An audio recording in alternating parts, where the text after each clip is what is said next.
The Lord be with you. I'm Deacon Keith Fournier, and our first reading is from the Acts of the Apostles.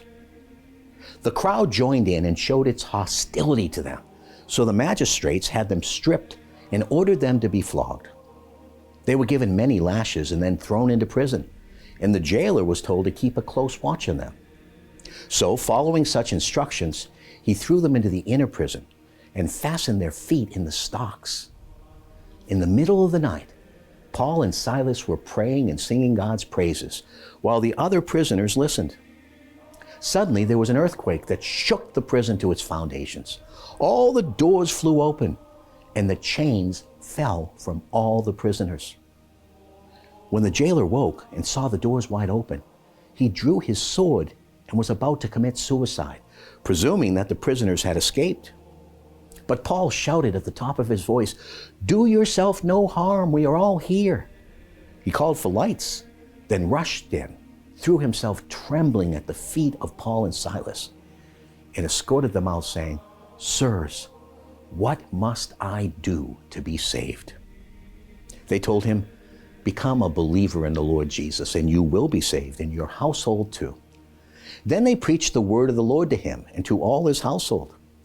Late as it was, he took them to wash their wounds and was baptized then and there with all his household. Afterwards, he took them into his house and gave them a meal, and the whole household celebrated their conversion to belief in God. In our response, from Psalm 138, I thank you, Yahweh, with all my heart, for you have listened to the cry I uttered. In the presence of angels I sing to you.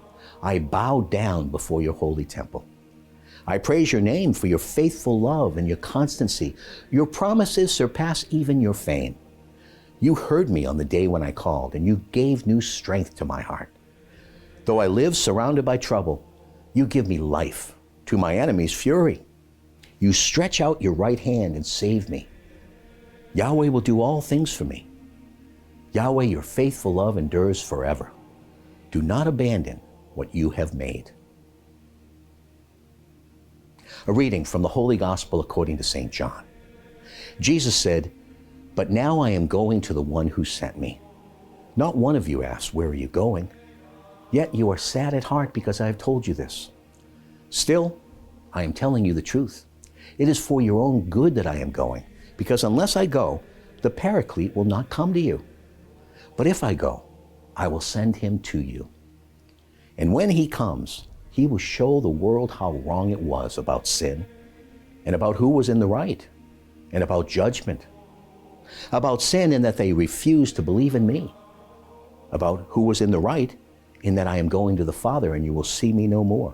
About judgment, in that the prince of this world is already condemned." The Gospel of the Lord.